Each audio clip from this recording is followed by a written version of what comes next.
Hi guys, welcome. Today on this 5 Minute Friday, I'm going to talk about Milwaukee tools. And the reason I'm bringing this up is because this weekend is Memorial Day and there are a lot of sales on Milwaukee tools, so you might have some that you're interested in, some things you've been thinking about for a while. Tool Nut's doing 15% off. There will be a link in my description of that. That will be an affiliate link. I'll see if I can find some links to some of my other favorite tools as well, but whether you give me a kickback or not, Milwaukee tools are great. Why do I like Milwaukee tools? Well, I bought my first couple when I was 18 years old. I worked in a shop, I was installing car stereos, and I was just picking up my first tools. My dad had DeWalt, one of the guys I worked with had Makita, another guy had Bosch. I wanted something different, so I bought Milwaukee just to be different. And honestly, I still have some of the batteries that I bought when I was 18, 19, 20 years old, and they still work and hold a charge today. Some of my original tools I gave to my stepdaughter, she still has them. They've evolved a lot over time. Some of these tools are on 3rd, 4th gen, but at the same point, the original tools still work really well. So here's everything that I have. As you can see, I have the D-handle saw.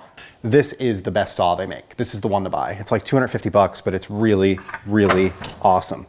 This is a trim nail gun, 18 gauge. I have a jigsaw, I have a palm sander, I have the SDS, the 12 volt SDS, I have a 12 volt multi-tool, roto tool, the right angle drill, I have the lawnmower and the hedge trimmers, the weed whacker, the leaf blower, and the dual battery 18 volt vacuum. So I'm going to talk about some of my favorites really quick because this is a 5 Minute Friday. The M18 polisher works really, really well, and I can't recommend it enough. It's a nice tool to use. It's smooth. It has plenty of torque, works very well for paint correction, and I love picking it up. This 3/8 stubby I've talked about quite a bit. It's got great torque. It's about 150 foot-pounds of torque, so you can use it for changing tires on small cars. You can use it for a lot of top of engine work. Works great for that. Suspension work. Things that you don't need a big heavy gun for, you just want something small. If you need a big heavy gun, the mid-torque is your guy. This is like 300 foot-pounds of torque. It's rare that you're going over that. I can do just about anything on any car that I own with this gun without an issue. For things around the house, the M12 Surge is probably the best bet. It has plenty of power. If you crank it all the way up to number 3, you can drive a 14mm lag bolt into a wall to hang a TV.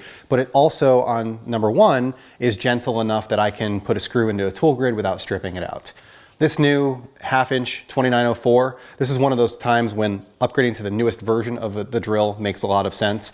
This has an anti-kickback design, so if you're doing something with a big hole saw, 4-inch, 6-inch hole saw, the ability for this to grab onto something that is heavy and not twist your arm is really, really nice. M18 impact, honestly, if you have some of these other impacts, you probably don't need this guy, but if you only can buy one impact, this is a good all-rounder. You could put an adapter on here to use a socket. You can drive screws. It'll easily drive lags. So you just got to be careful because this does have quite a bit of power and it doesn't have quite the ability to, edge up on something the way that lighter duty guy can. As far as ratchets are concerned, I've talked before about this. I did a whole video on this guy. This is the one to buy if you're buying one ratchet. 2569-20. It is the high-speed, long neck 3/8. The 3/8 has almost as much torque as the 1/2-inch, but almost the same size as the 1/4-inch. So it is the best all-around ratchet. Obviously, if you could have all 6, have all 6. But this, I think, is, if you're going to buy one, which is what I did, buy this one. The angle grinder is great. This is the one with the black paddle on it. It's the 4.5/5-inch. They make a bigger one that goes up to 6-inch. I thought this was more than enough, the 2880-20. This is a great, great grinder. It's got tons of power, works very, very well. I would say this is the best kind of all-around light. It's only 70 bucks, so it's not the most expensive. They have some that are in the $200 and $300 range, but it's the M12 Rover. It has an adjustable angle head on it. It's got a magnetic back, takes an M12 battery, which M12 batteries are not expensive. It's got great runtime, brightness adjustability. You can turn it up and down. These are kind of specialty tools that you probably don't need very often. This 3-inch cutoff works really well. This right angle DA works awesome as well. Put one of these heads on it and you can run a sanding disc. This little M12 jigsaw has tons of power. I don't see the reason why they even make an 18 volt. They make like 5 different sawzalls. Buy this one. This is the M18 Hacksaw 2719-20. I had the full size. I had the M12 Hacksaw, and then I ended up buying this and getting rid of the others. Got one-handed operation. It's got plenty of power. I've talked before about the M18 heat gun. It is the fastest way to drain an M18 battery. So if you really want to empty your batteries, this is the way to do it. My favorite batteries. General tool, I buy the IG553 batteries. They last a long time, they're relatively inexpensive, they charge fast, they work very well, they've got reasonable power output. For tools that I'm going to be holding for a long time, that I care about weight, I buy the CP 3.0. So this is what I would use for my Milwaukee polisher. This is a high output battery, which means you're gonna get the best performance out of the battery. You can still charge one fast and you can run it dead. For something that can roll around, like my vacuum or my lawnmower, that's when you buy an HD9, HD12. I have the XC6 in my vacuum, which is a bigger, heavier duty, high output battery.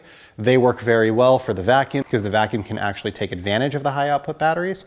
On the lawnmower, the 12.0, I want the longest runtime possible, and that works really well for that. So I currently own about 30 Milwaukee tools.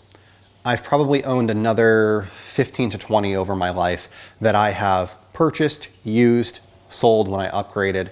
I have never filed a warranty claim with Milwaukee. I've never thrown a tool away. I've never had a tool break. It has not happened. They come with a 5-year warranty. I don't know how good it is because I've never had to use it. And that is the best thing about a tool that has a long warranty, is never having to see how good the warranty actually is. So this weekend, if you're thinking about buying a Milwaukee tool, it might be a good time to do it. You're gonna save 15%. There's some other deals going on, like right now you can get an XC5.0 M12 battery with one of these 2.5s for like $100 from Home Depot. I'll put a link to that in the description. I don't know when that deal expires. So that's all I have for today. Thank you for watching and have a great Memorial Day weekend.